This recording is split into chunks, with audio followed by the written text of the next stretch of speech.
morning. Welcome to Monday. Welcome to First Things First. I'm Jenna Wolfe. That's Nick Wright. Joining us this morning is Bart Scott. What up, man? What up, Bart Scott? I'm in the Spock seat. That's how. We usually air 5, but today we did. We're right next to each other. Get yourself some Purell, brother. Nope. I mean, ASAP, bring it over. 12 games on the NFL docket yesterday. I hope, Bart, you, like me, watched all 36 hours of them, because who needs a life when you've got football? Let us start with the big one. Game of the week.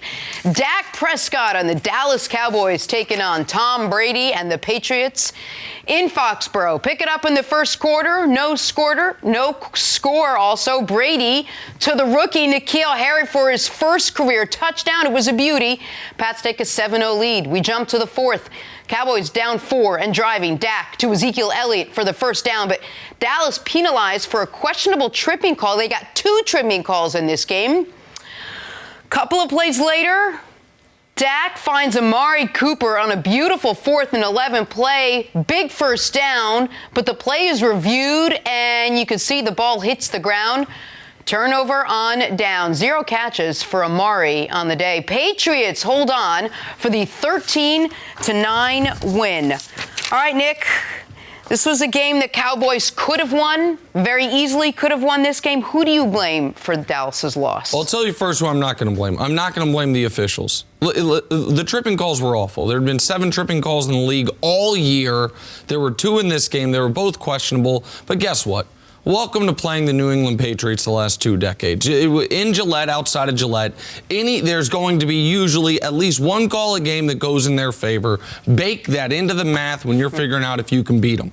And had that last one not been called tripping, and they had gotten the 3rd and 1, they still got 63 yards to go to score on the best defense in football. So who do I blame? I blame Jason Garrett and the coaching staff. The reason I picked the New England Patriots in this game was not only because of home field, but because of the giant discrepancy in coaching, and it showed up in every facet of the game. Whether it was the Cowboys special teams that were high schoolish, whether it's their own punt coverage, whether it's their own kick returns, whatever it is, they get it. We didn't show it in the highlight, but what led to the Patriots' 1 touchdown was a blocked punt, something they did against Buffalo to get the score, the deciding touchdown. They then got it against Dallas to get the deciding touchdown. They couldn't recover their own kickoffs. They couldn't figure out the Patriots are kicking it short. All of that. Up to and then at the end of the game, the Patriots had allowed 2 red zone drives all season at home. The Cowboys got 2 of them in this football game, and they did the thing on Friday we said they couldn't do. We said if they are settling for 27-yard field goals, they've lost. Also a coaching decision. Right. Well, exactly right. Well, they kicked a 27-yarder and a 29-yarder, and the last one is inexplicable and unforgivable. You have a 4th and 7, shouldn't even been in the 4th and 7 if you would have run the ball earlier on the downs, but regardless, down 7 points with 6 minutes left. Kicking a field goal there is a give-up move for a coach that appears to be out of answers if he ever had them. So the Cowboys were a more talented team. The Cowboys were the team that needed it more. The Cowboys were the team that in a lot of aspects of the game, aside from their passing attack against the Patriots' pass defense, you would have given the check mark in their favor. Hell, they even have the better special teams in theory because they got a real kicker and the Patriots on the 3rd kicker. And they couldn't score a single touchdown. They couldn't put themselves in position to score a touchdown. I put that on Jason Garrett. To Nick's point, I have to agree with him. It definitely has to be the coaching staff. When you think about the decisions made, you talk about in the red zone, going forward on 3rd down with a screen pass, a low percentage play against a team that's coached so well, like the Patriots. But if I say the name Joe Judge to people, they wouldn't know who that is. But, one thing that the Patriots do, they put an emphasis on every facet of the game. When you talk about those mishandled kickoffs and things of that, you're talking about bloop kicks. You're talking about understanding the elements, understanding that you're making people feel the ball that aren't used to feeling the ball. And even if they, catch it, they're not athletic enough because they're part of the wedge to be able to move the ball. And you think about Jason Garrett and you think about this team always getting off the slow starts. How are you going to beat a team like the Patriots in Gillette when you start off in a 10-0 deficit? And that's because of the coach. That's because coaching. That's because Slater, they should have known that they had a special teams unit that really was unique. And what the Patriots do that's different from other teams, they put starters on special teams because it's just that important. And you think about Bill Belichick, his background at special teams. He was the special special team coordinator before. And something is going on with this Dallas team, why they can't get off the fast starts. In 8 of their 11 games, they've started allowing the opposing team to get ahead. And you hear the frustration in Jerry Jones's voice because he's saying he shouldn't be this frustrated from a team that's this talented. They've gone out and got Robert Quinn. They've gone out and paid Ezekiel Elliott.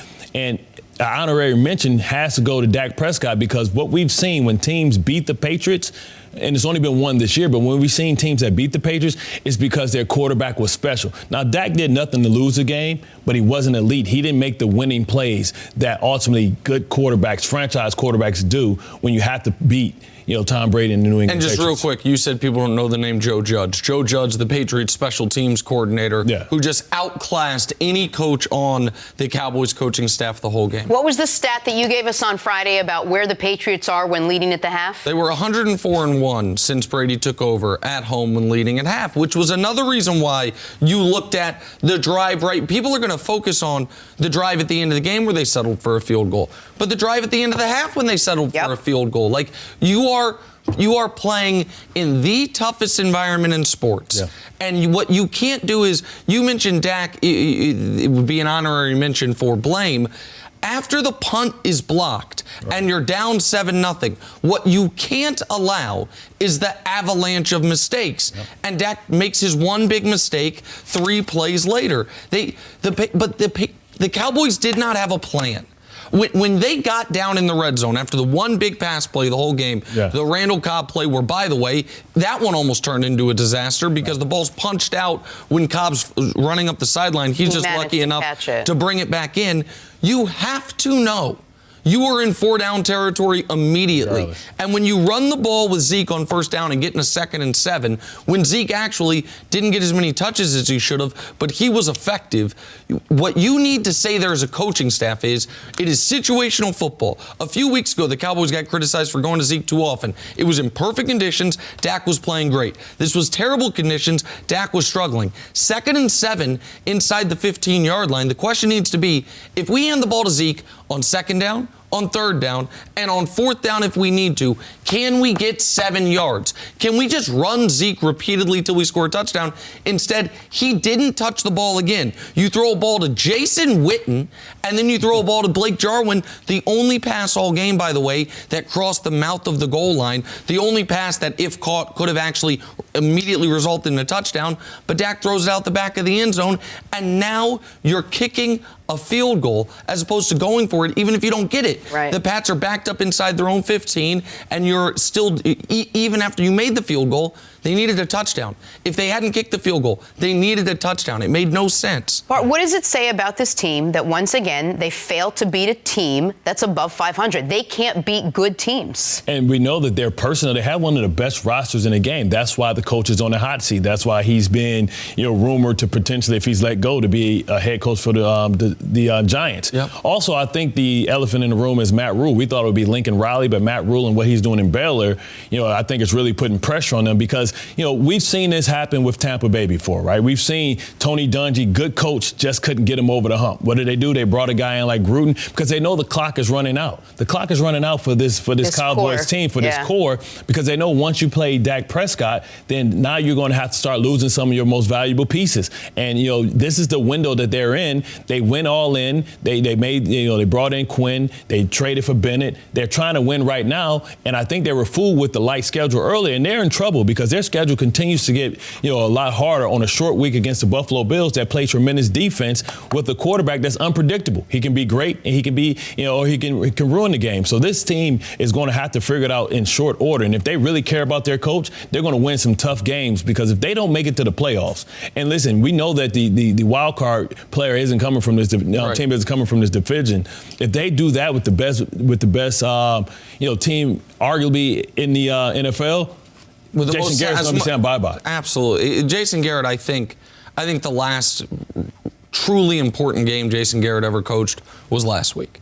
This past week, yesterday. I think, and we'll hear from Jerry Jones later. Jerry Jones seems to know it as well. He seems to know that. And the Cowboys got a bit of a break in the Eagles' loss yesterday, which we'll talk about, but still was not a great afternoon for them. Time to put a grade on it, sponsored by CarMax. So it wasn't a pretty game for New England either. Few of them are on offense, but the Patriots did improve to 10-1 with the win yesterday. So, Nick, put a grade on the Patriots' overall performance. I give them an A-. They did everything well except for throw the football. They were excellent on special teams. I don't care about the missed kicks. They got a third kicker that they've had, and they also, were into the weather wind. was brutal. But they were excellent in the other aspects of special teams. The defense continues to be exceptional. Coaching was an A++. So I give them an A-. The passing game drags them down a bit. I give them a C+ because this is a heavily flawed football team. If you don't have the block, punt, the interception in territory, this offense is not good enough, I feel, to get them deep in the NFL, get them deep in the playoffs. When you look at what they have to go through, the gauntlet, maybe Kansas City, they have to figure something out. I mean, the rumors of maybe Antonio Brown coming back, you may have to consider and say, you know what, we're going to do something that we normally don't do as the Patriots, because if Mohamed Sanu doesn't come back and be effective, and I don't know if he does come effective, they're the third best team, I believe, in the AFC. Wow. All right. Well, meanwhile, the Patriots pick up their 18th straight regular season game. Bart didn't think it was a pretty one. It still counts in the win column. All right, here we go. Carson Wentz and a day to forget against the Seahawks. The Eagles quarterback finished with 2 interceptions and 2 lost fumbles. And to make matters worse, he suffered an injury to his throwing hand. X-rays were negative, but he will have additional tests to rule out any potential issues. Seahawks win 17-9 the final. Philadelphia now falls to 5-6 on the season. Here's Carson Wentz after the game. I have to, be better. I have to lead this team better. I got to protect the football better. We can't put it on the ground the way we did. And it starts with me. And I'm frustrated. I know everyone's frustrated with this loss offensively. I mean, like I said, turning the ball over starts with me. I got to be better, and we will be. Nick, is it starting to look like Carson Wentz isn't quite the quarterback that Philadelphia thought he was? And he certainly isn't the quarterback I thought he was. And I tried to dive into this last night and this morning because I'm like, how could he look so good 2 years ago and look so average last year and bad this year? And what I realized was even 2 years ago, the only thing he did special were raw touchdown passes. His completion percentage was below league average. His yards per attempt was right at league average. His yards per game were around league average. But he had 33 touchdown passes in 13 games to only 7 interceptions, which is what was putting him in the driver's seat for MVP. But since then, his yards per attempt have gone down even further. His completion percentage right now is 21st in football. His yards per attempt are 30th. His passer rating is 20th. And yesterday was a perfect example of some of the issues with the Eagles' offense right now, most notably with Carson Wentz. Seattle did not play that well offensively.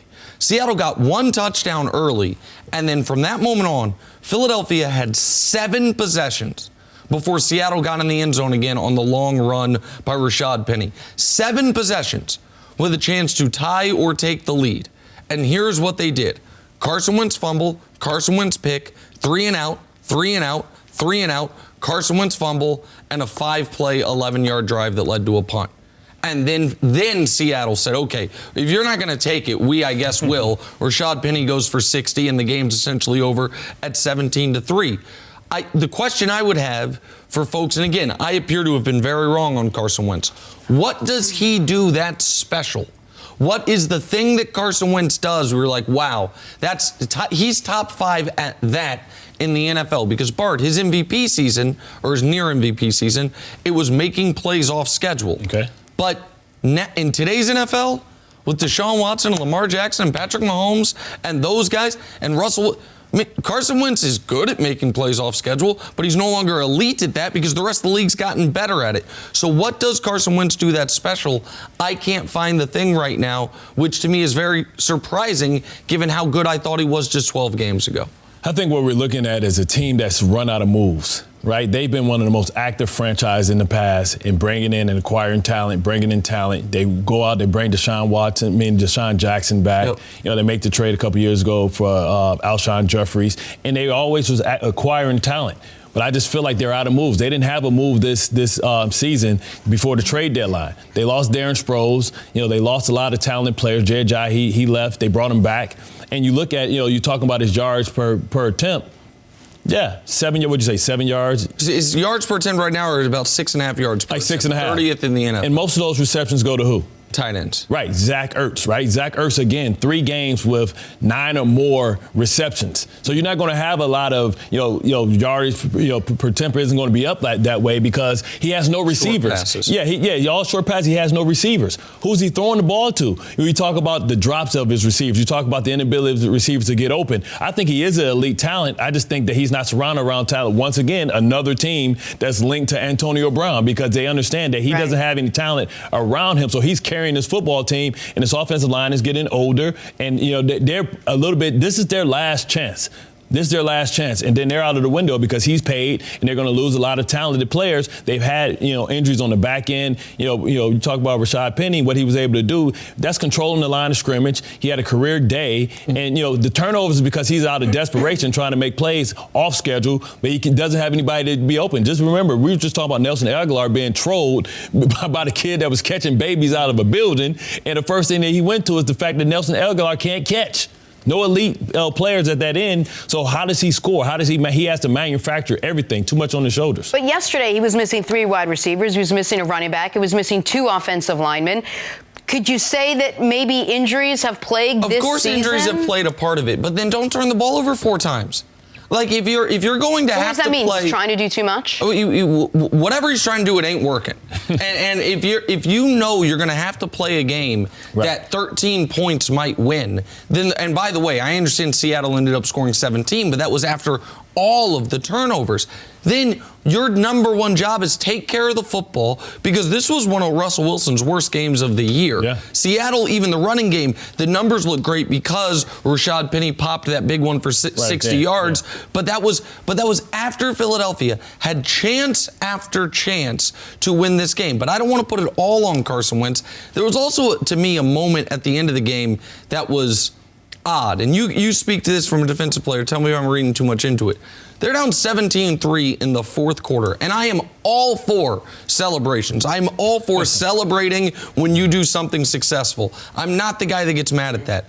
But when Philadelphia has been bad all year in a game that they have to have and they're losing at home, and you're down 17-3, and you pick off Russell Wilson with 8 minutes left in the game, and you do the team photo in the end zone, that to me is a bit of an indictment on Doug Peterson. And I know we've said, oh, Philly's the fun team. Right. Well, that was maybe a little too much fun in the wrong circumstances. Do you think I'm wrong? No, there? Absolutely. I mean, you celebrate the interception because you're happy that you made a big play and potentially get your team back in it. But as far as the team photo, I think that's the most overdone thing right now in sports. They find the camera, they go and they do their own team celebration that they've been practicing on. If they've been doing a little bit more practicing, maybe they wouldn't be getting hit, smash mouth in the mouth. Well, and it's a bad photo, because the photo I see is the screenshot from the actual broadcast, which shows all the Eagles celebrating, and it says on the bottom score, Seattle 17, PHI 3 with 8.5 minutes left. It's like, the hell's going on here? And so Philly right now, the best thing Philly has going for it is that they're in the NFC East. And the best thing the Cowboys have going for it is they're in the NFC East. And Philly, by the way, Philly still might make the playoffs. Oh, I'm picking them to win to win the division because of who they have left on their schedule. But it won't be a long playoff life for whoever comes out of this division. Meanwhile, lost in the Philly mess, the Seattle Seahawks are undefeated on the road so far this year. They are playing tremendous football. All right, let's talk about America's Game of the Week. Patriots hosting the Cowboys. An ugly, a rainy, a cold game in Foxborough. Tom Brady finished just 17 of 37 for a $190, but found the rookie N'Keal Harry for his first career touchdown. New England squeaks out the win, 13-9. The Patriots are now 10-1. Here's Tom Brady after the game. I think every team develops, at different times and so forth. I think we just take the challenges as they come and try to do the best we can. So it was a great win. They're a good football team, and happy we came away with more points than them. Nick, every week going into a Patriots game, we say, okay, this is the week that the Patriots offense has to get it together. Tom Brady has to play like Tom Brady. And we come out of it, Patriots won, Brady didn't. Are the Patriots proving they can win a Super Bowl with a subpar Tom Brady? Oh, they absolutely can win the Super Bowl with Brady playing this way. We saw it happen 4 years ago. That's how the Broncos won the Super Bowl.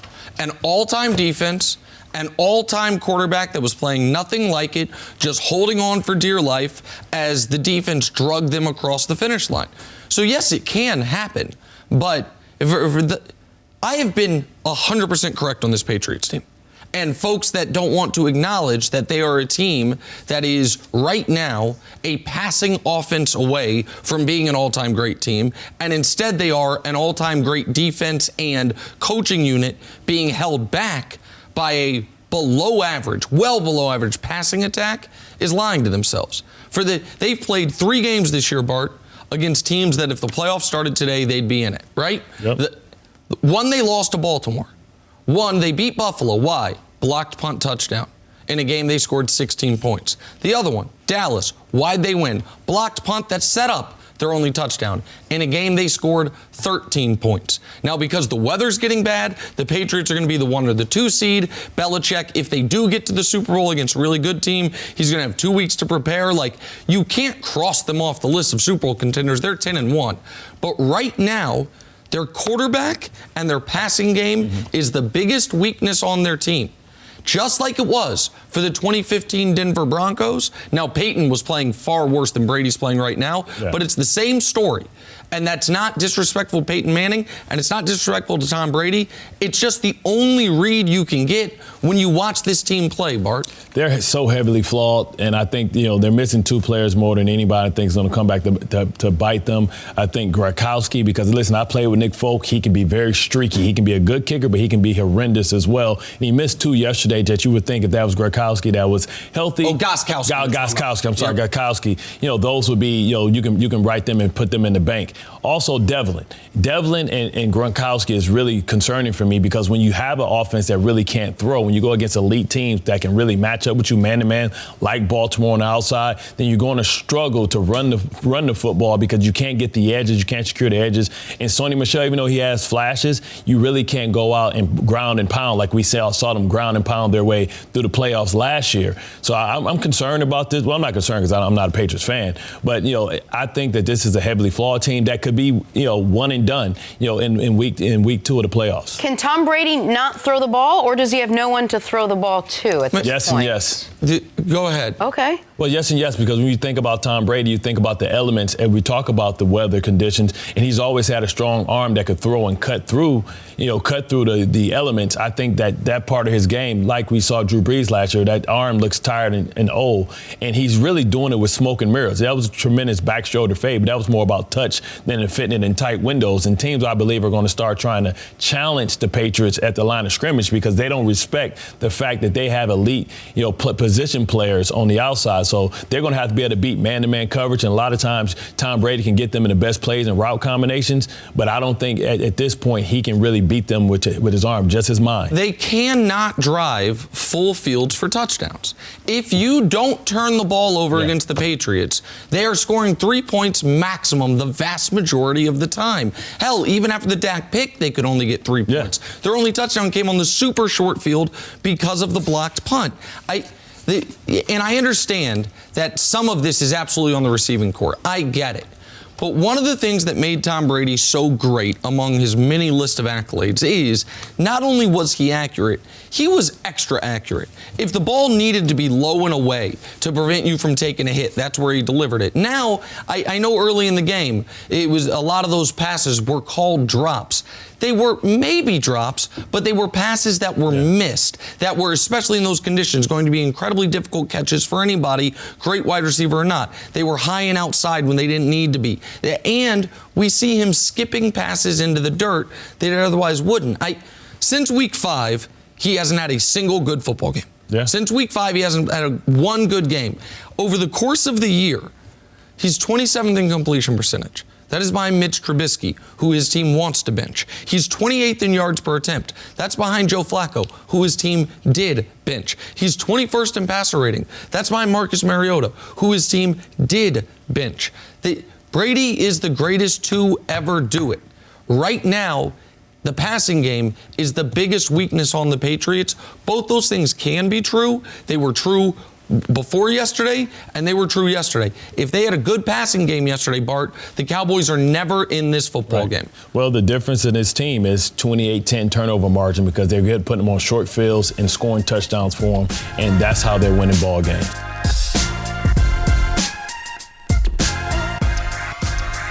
Are you ready for what's ahead? You can't always predict the future, but you can game plan for it. Generations of families and businesses have harnessed the power of Pacific to help them reach their unique goals. Whether you need to save money to meet your needs, ensure your family is protected, or make sure you don't run out of money, Pacific Life has a variety of financial solutions that can help. Pacific Life counts more than half of the 100 largest U.S. companies as its clients and has been named one of the 2019 world's most ethical companies by the Ethisphere Institute. Protecting what matters most to people for 150 years and counting, that's the power of Pacific. Ask a financial professional about how Pacific Life can help you game plan for your future, or visit www.pacificlife.com.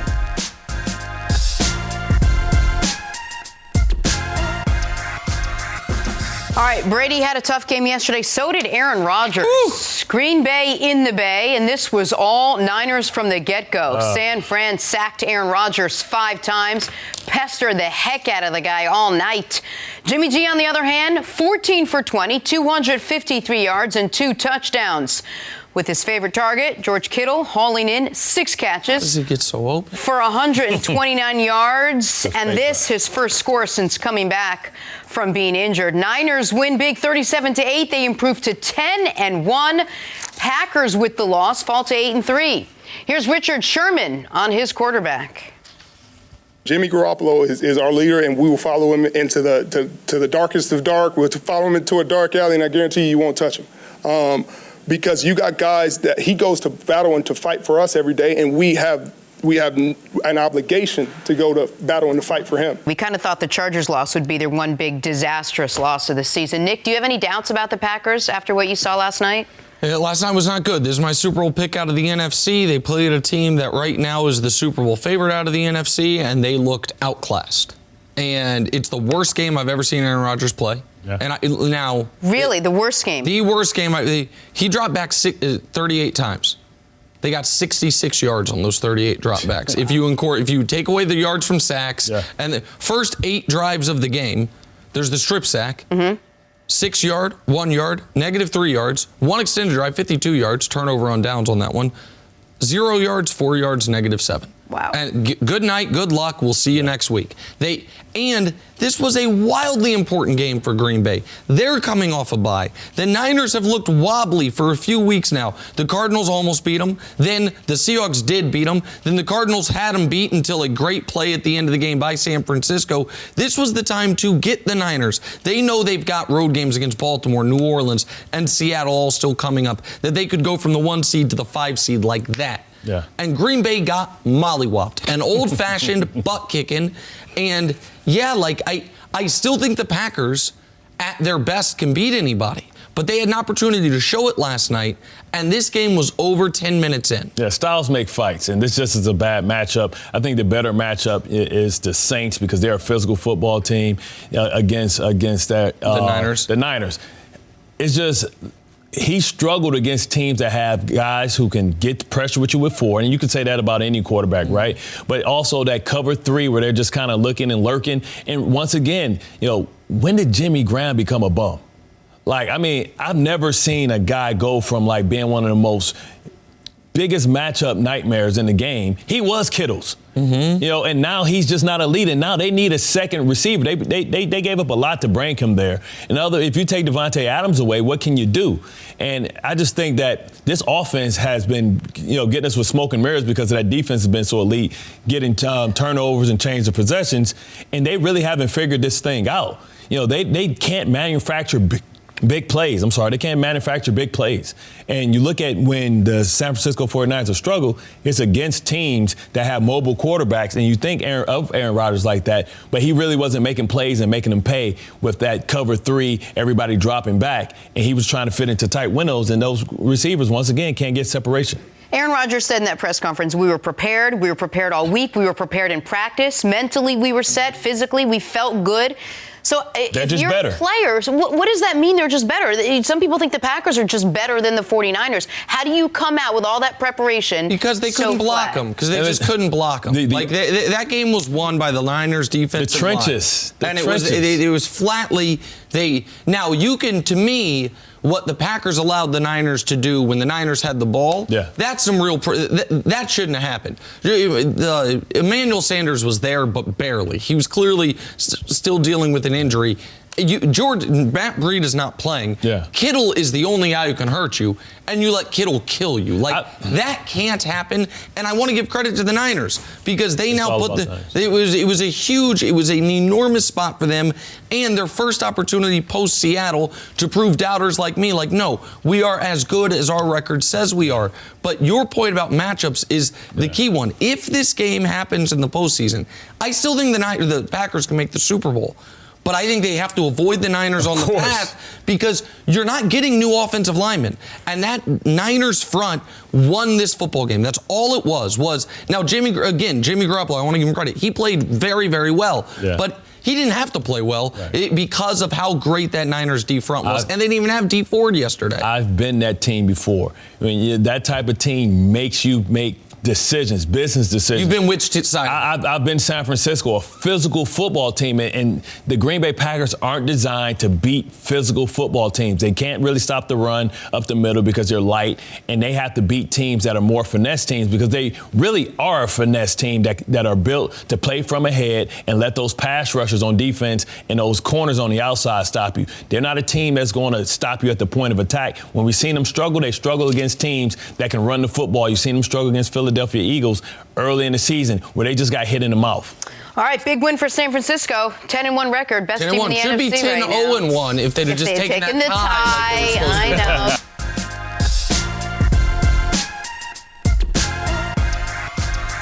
Having a fun morning here on First Things First. It's going to be more fun in about 3 seconds when we introduce former NFL head coach Funny Man Eric Mangini. Funny man. Coach once got insulted that we didn't call him the funniest guest we've ever had on the show. Sorry, I had to pull back the layers and to let people know that you actually are. Did you tell him who was the funniest man? You were the funniest. Okay, that's what I'm talking about. I paid her to We say did that. once have a professional comedian named Hannibal Buress on the show. I think he'd probably be the funniest guy? The fact that I've never heard of him lets me know. You know Hannibal Buress. I'll show you his picture. You know who he is. Rob Riggle's been on the show. I thought Ryan Holland's basketball takes were funny. I'm here every morning. I kid Ryan Hollins because he's my friend. Here we go, Coach. Dak Prescott and the Cowboys taking on Tom Brady and the Patriots in Foxborough. Picked this up in the first quarter. No score. Brady looking for the rookie, N'Keal Harry, his first career touchdown. Nice job, kiddo. It was a beauty. Pats take a 7-0 lead. Jump to the fourth. Cowboys down 4, driving. Dak finds Ezekiel Elliott for the first down, but Dallas penalized for a questionable tripping call. They actually had 2 tripping calls in this game. Couple plays later, Dak to Amari Cooper, who was having a very slow afternoon on 4th and 11, big first down, but the play is reviewed. The ball clearly hits the ground here. Turnover on downs. 0 catches for Amari on the day. Patriots holding on for the 13-9 win. All right, Nick, let's start with you, and let's start with the Cowboys. Who do you blame for their loss in this one? I know a ton of people are going to blame the officials. And that tripping call, both of them were egregious. The one at the end, particularly because of the time score situation of it. And it reminds you a little bit of, if you remember 2 months ago, the Detroit-Green Bay game on national television, where they kept calling incorrectly hands to the face. But the difference was, had they not called that against Detroit, Detroit was in position to win that game. If they don't call that tripping call against into this football game, the Cowboys still got to go 70 yards or 67 yards, I think it was 63 yards, in order to score a game-winning touchdown, and they hadn't been able to score a touchdown all game. So, yeah, the officiating was bad. Again, fine. The NFL deal with it in the offseason. Why were you in that position? Why in a game where New England has 0 elongated touchdown drives? They had 1 touchdown drive, and it was after a blocked punt. Shocker, New England whooped them in special teams. And, Coach, you tell me, special teams, I've always been told, is a reflection of coaching. That more so than anything else on the field, the special teams, not just special teams coach, but the way the team is coached from the top down. And when you get so confused by the Patriots punt team that you take a delay a game, that you then get an illegal motion penalty that changes field position by 20 yards, which, by the way, leads to one of New England's 3 field goals on the day. You look at it, 2 field goals on the day, pardon me, 2 made field goals on the day. You have to say, even before Jason Garrett inexplicably kicks a field goal on 4th and 7 when you're down 7 late in the fourth quarter, that if I'm dishing out blame, the Cowboys coaching staff has to get the lion's share of it, to my eye. Well, with special teams, it's always been a priority for Bill Belichick, whether it's when he was in Cleveland or when we were in New England. He's going to draft players that are core special teams players. He's going to build the back end of the roster and the guys that the back end of the group that actually makes it to the game that are going to be core contributors to special teams. So there's no secret that that's always been a priority for him, and he puts a lot of emphasis on it in practice as well. So they're going to have an advantage there. You know, the confusion that Dallas had was surprising. But to me, offensively, the fact that they couldn't get Amari Cooper involved at any level was shocking. And look, Julian Edelman gets doubled. A lot of receivers get doubled. And I'm not advocating forcing the ball to someone, but you've got to be able to design some plays to where he has a chance to beat double coverage. Over routes are always a good answer. But besides that, if you sit back and you let New England dictate the terms of the game, you have no chance. You can't be stationary and you can't be lack creativity so that they can just do whatever they want to do. And it surprises me week in and week out where teams try that model against them and are surprised that they're not successful. Give an example of what you're talking about. Where did they lack creativity? Where did they not play their game and let the greatest example of someone that used to give us a hard time was Mike Shanahan, because every single time he played him, it was what your weakness was. He was able to attack that weakness, and he'd do it the whole game. It could be 50 snaps of empty. It could be 50 snaps of big people, 22 personnel. And then you get the teams that come out and say, we're going to do what we do. We're going to get in 2-by-2, and we're going to run these routes, and maybe this week we'll motion to 3-by-1. And it's so vanilla that defensively you tee off on what they're doing. And now instead of forcing New England to go to their sideline and say, hey, we got to stop this, we got to do this, make adjustments based off what the Cowboys are doing, they're just talking about how they're going to attack the next time they run that defense. Yeah, the execution type of offenses or programs say we're going to do what we do, and you don't give them opportunity to have to adjust anything, so they're able just to get in a good rhythm. You know, all you have to do is go back to the Baltimore game. You saw the different personnel groups. You saw the different ways that you attack and build things off of it. You know, when we used to go against New England, what they used to do with us, because we were a heavy base type of man-to-man team, they would put Wes Walker in the backfield. So then now you have a corner in the box trying to figure out what they're going to do, and then you got them running into linebackers. I didn't see any of that creativity that we have heard about, the Dallas Cowboys with all the shifts and motions that they had been doing. We call it the window dressing. They didn't give him any window dressing, and they didn't find a way to get not only for him to catch a ball, but he only had 2 targets, when you talk about Amari Cooper. So you got to do a better job in trying to make the Patriots have to think about some things, and they didn't do that. And the Baltimore example is a great example of what gives Tom problems. It's disguising, it's guys walking around, it's overload blitzes. It's not things that you just come up to the line of scrimmage and you get a pre-snap read. Everything is post-snap, and things don't look the same down in and down out, and that now makes you uncomfortable and forces you have to adjust. And I hate to just bang on coaching, and I especially hate to do it when coach is sitting right here, because I know you think I probably do that too often. But this game in particular, all of us knew that New England's kicking it short. Troy is on the broadcast saying, guys, they're kicking it short. Why are you in the end zone? And guess what happens? They damn near fumble the ball back. They couldn't even field the kick. All of us knew that what the Patriots were going to try in given spots, because they've done it throughout the season, to bring pressure on a punt. And the only thing New England's not returning punts for touchdowns. They're blocking punts for touchdowns. And you don't have Matthew Slater, one of the best special teams players over the last decade. Steve Tasker. Right, you don't have him blocked. And then at the end of the game, the situational coaching is, to me, inexplicable, except I can explain it because I've been watching Jason Garrett. A few weeks ago, you didn't understand the flow of the game, that Dak was playing one of his best games, Zeke was not, and you took the ball out of Dak's hands. Conversely, this week, Zeke, when they went to heavy personnel, when they either brought in an extra offensive lineman or had 2 tight ends on the field, New England had no answers. After the big Randall Cobb play, you need to, as a coaching staff, say, we are going to go heavy. We are in 4 down situation where 3 yards per carry will work, and we are feeding Zeke. They have a 1st and 10. They give the ball to Zeke. It's 3 yards. That's fine. 2nd down. You throw to Witten, who played one of his worst games of the season, and that's saying a lot. And then on 3rd down, on 3rd and 7, because evidently you're not going for it on 4th down, even if you pick up a few yards, you throw it out the back of the end zone. So you kick a field goal there, which is great because you were down a touchdown, and now you're down a touchdown. And that is, to me, the vintage example of coaching not to lose. In fact, let me amend that. Coaching to delay losing instead of coaching to win. Because you kicked a field goal on 4th and 7 inside the 20, you now have to go for a 4th and 11 on your own side of the field 4 minutes later because you're out of options. That, to me, that can't happen. Well, look, in fairness, from a coaching perspective, how many more coaches can they fire in Dallas? I mean, they fire coaches pretty much every year. Except for one. I understand, but they've turned that over quite a bit. And the field goal, when they took the field goal when they did, it's one of those things where you kick it and then you have one of the top-ranked defenses in the league. You figure that they're going to go out and be able to stop them.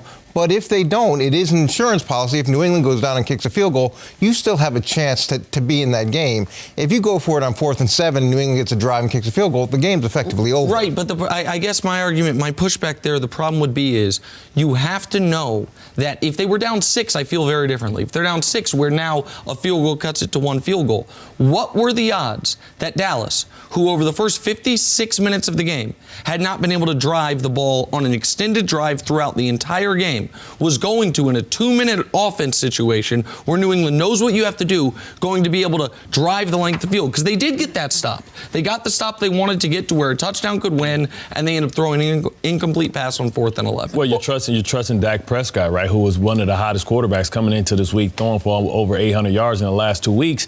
And, things change. You can be struggling as an offense the entire game, but, you talk about 2-minute situational football. You have a mobile quarterback with a big arm, with a lot of weapons. Maybe he can make something happen. So you wanted to give him a legitimate chance to prove that this is his team, that he can be an elite quarterback. He just didn't show up. You don't have to read between the lines after the game to hear what Jerry Jones had to say, to know that he's about as frustrated with this team right now as Nick seems to be. Nick, is it starting to look like Carson Wentz isn't the quarterback Philly thought he was? He's starting to look like he's not the quarterback I thought he was, and certainly would appear not the quarterback Philly thought he was when they gave him that contract extension. And this is where I have to turn to you and give Coach Mangini tremendous credit for a holistic, not just about Carson Wentz, but general opinion of, we anoint these guys too early. What he did in year 2 was very impressive. Would like to see him in different circumstances. Would like to see him when adversity hits. Would like to see him in the playoffs, which is something we haven't seen yet from Carson Wentz. And this year we might not see it given how he's played and how the team's played. Because much like I thought with Baker after year 1, and Baker I'm still holding on hope to, and I thought with Carson Wentz after year 2, well, these are foundational franchise quarterbacks that are going to be playing top 10 in the league for a decade plus. Like, I saw them do it this early in their career. Why would they go backwards? And Carson Wentz has clearly gone backwards in everything.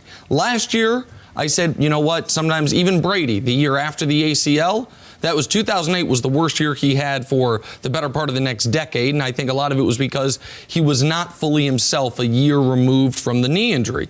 Well, that was last year for Carson Wentz. He's now well more than a year removed from the knee injury, and he has been bad by any measure. And I understand that the Eagles have had other things working against them, but one of the things working against them is the best player on their team has not, the guy who's supposed to be the best player on their team has not played like it. And you're about to have a sample size of Carson Wentz bad football that equals the sample size of Carson Wentz MVP level football. And what happens with quarterbacks is you have to see him in all the different situations. You've got to see him in a playoff type situation, which we hadn't seen Carson. How do they handle adversity? Are they able to help pull the team out of it, or is it something that sends them into a spiral? The other issue with Carson has always been injury. So last year he was 5-6 when he got injured. Now he's 5-6 and he's injured again. Can he actually last throughout the course of the season? And the dynamic in the locker room, and we go back to this all the time because of how adamant they were that they had a style in Philadelphia that could be successful year in and year out without the same grind that you see in New England. And there was that mocking of New England for their approach and their work ethic and the seriousness with which they took every game, and it wasn't fun. And I can tell you this environment is not fun, and that's okay. They can work through this, they can push through this, but it's not going to come from pointing blame. It's going to come from taking accountability, taking a step back, and figuring out, okay, where do we go from here? I just see a team that has ran out of moves, right? You talk about a team that's been super transactional, right? That's, they use their draft equity. They spend a lot of money. They guarantee money, move money and play the salary cap game. And they just ran out of moves. Now you look at this roster. Who's he throwing to? Alshon Jeffries is hurt. Deshaun Jackson isn't available. Darren Sproles is done for the year. So now they don't have guys that can win in elite spaces. You got guys that really can't create space for themselves. So when I'm looking at the film, I'm looking at Carson Wentz dropping back and he's having to eat the ball because guys just aren't getting open. So, I mean, you can blame him a little bit, but every quarterback's going to struggle when you're getting pressure from the defensive line without the Jadeveon Clowney. You look at Ziggy Ansah, had 1.5 sacks, and he had to eat the ball. I think they have to do a better job in trying to find an answer. That's why we hear them rumored with Antonio Brown, because of the fact that they need somebody that can win at the line of scrimmage that doesn't have to be set up by play design or trickery or anything like that. I don't think you can just brush off the fact that he has no one to throw to and no one's running the ball and two of his offensive linemen are down. I understand. That's a factor against a good football I understand, team. And a lot of quarterbacks are decimated with injuries on that offense, but he really hasn't had anyone to throw to besides Zach Ertz the whole season. Yeah, neither is Russell Wilson. And he's playing like an MVP candidate. I mean, we can't do this with guys we like and guys we don't. Are we putting him in Russell Wilson's class? Because we did this with Dak Prescott, that we didn't know who Prescott was until they got Amari Cooper. I mean, can you say the same thing about Carson Wentz? Right. Well, okay, but if you are, and again, I'm going to steal from Coach again, if you are someone that can only play well, if you have elite talent around you, then you are not the guy you were made out to be. Didn't we see Aaron Rodgers struggle last year? Aaron Rodgers, absolutely, and I think that was, and Aaron Rodgers was terrible last night after being great thus far this season. But Aaron Rodgers, to me, had two things going for him. One, he had a decade of success that made last year seem like an outlier. Two, he got injured in the very first game of the year, which clearly helped affect him the next 6 weeks. And I'll add a third one. To me, that got placed on Mike McCarthy fairly, that scheme had run stale. But we have seen the best quarterbacks in football do not need elite weapons all over the field. And again, you might need elite weapons all over the field if you want to have numbers similar to Patrick Mahomes, right? Like, as great as Mahomes is, part of what helps him is all those weapons. But Carson Wentz right now is 30th in the league in yards per attempt. He's 20th in passer rating. He's 21st in completion percentage. He's 22nd in yards per game. He is behind all those guys have been benched this year. And so, like, it can't, if he were just having, an average season, then you'd say, okay, if he had the weapons, he would be having a really good season. But he's having a terrible season. And let's just start with the 4 turnovers. Just start there. So don't even go make a ton of plays. Just don't be responsible for 4 turnovers, because you've got pretty much zero chance of winning a game when you have that many turnovers.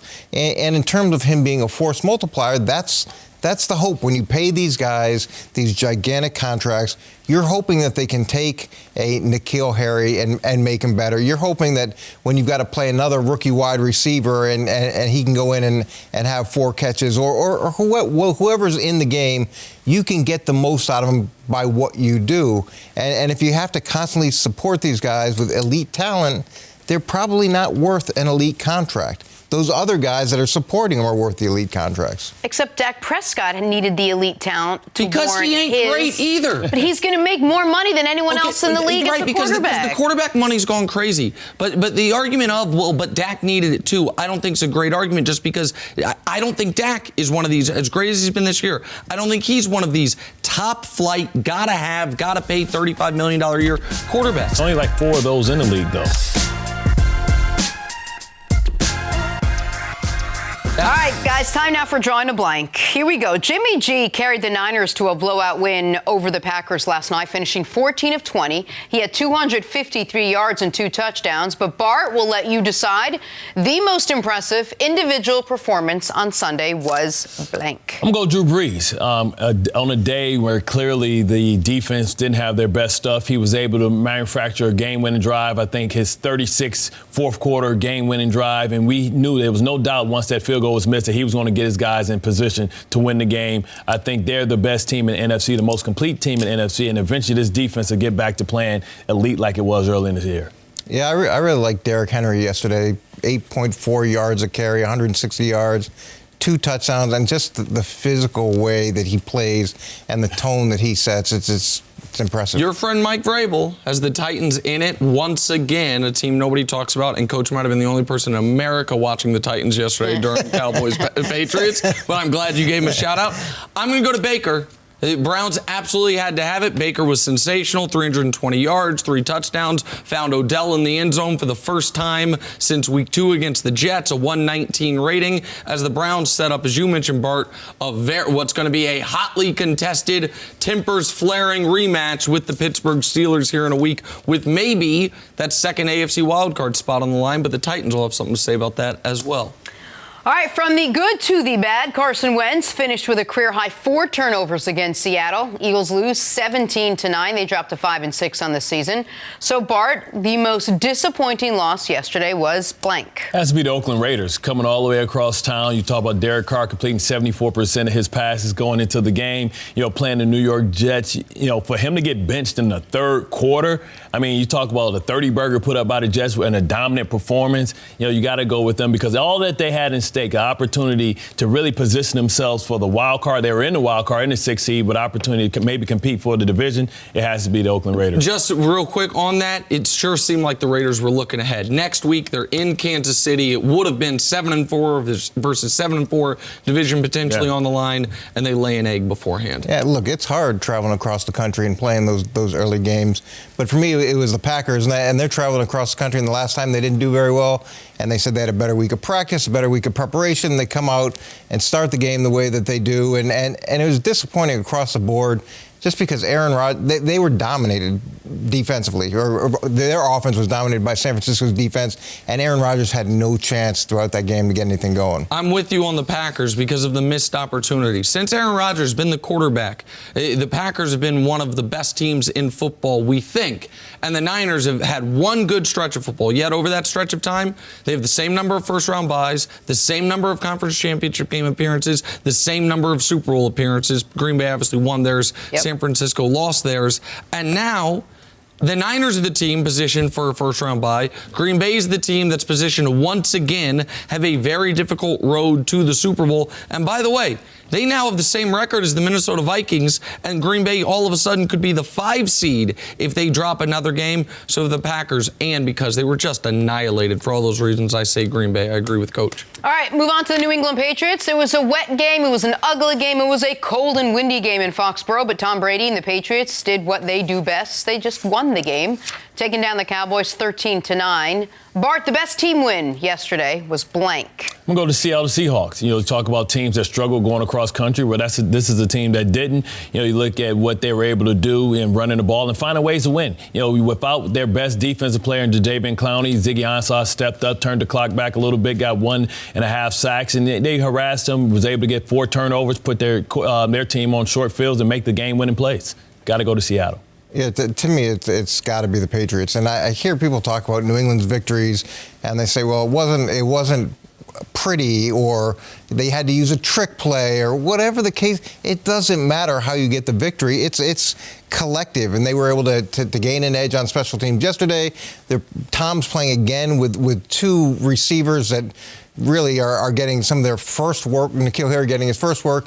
It's just impressive the way that they're able to collectively come together and find a way to win, and it's going to not always be pretty, but it doesn't have to be pretty. Yeah, because the question is best team win, it has to be New England. Because once again, they won a game despite their passing attack giving them nothing. They manufactured points, block a punt, force a turnover, win the field position battle, do all the little things that you have to do against a theoretically good opponent in Dallas when your passing game can bring nothing to the table. So I give credit to the Patriots defense, their coaching staff, their special teams, all of it, because that was a team victory because of what they had to offset in the passing game. How long can they get away with this? Well, through 12 Well, look games. what they've done so far. No, I understand that, but it's one of those things where they never look back, so they'll just look forward and figure out the formula for that one game. Nick, you've been banging on this drum all morning. Should the Cowboys move on from Jason Garrett? Yes, and the more I think about it, I don't think they should wait till this offseason. Now, I don't think they're going to do it. Really? But I see no reason. I see no reason not to just fire him now. Chris Richard, who right now is a basically redundant position because he's not the defensive coordinator, but he kind of is the defensive coordinator. He's a guy who people think could be a head coach one day in this league. He can lean on some of the other coaching experience on the staff. Make him your interim head coach and see if it gives this team an injection. Because you know you're moving on from Jason Garrett after this year, and you know the Cowboys, as presently constituted, cannot go at least a round further than they did in last year's postseason, which is what this year was all about. So at this point, you need, one of the reasons you mentioned with Philly, maybe they'll bring in Antonio Brown. Like the teams, there aren't a lot of cards you can play at this point to make you different than you've been through 12 weeks of an NFL season. Firing your head coach, Mike. And it's a last resort, I get it. And there's not a lot of instances, as I've said before, of interim head coach leads team on playoff run. I understand that. But because of the division that you're in, you still have the playoffs in front of you. I believe Jerry Jones already made his decision. I believe Jerry Jones, Bart, knows he's not renewing Jason Garrett's contract after this season.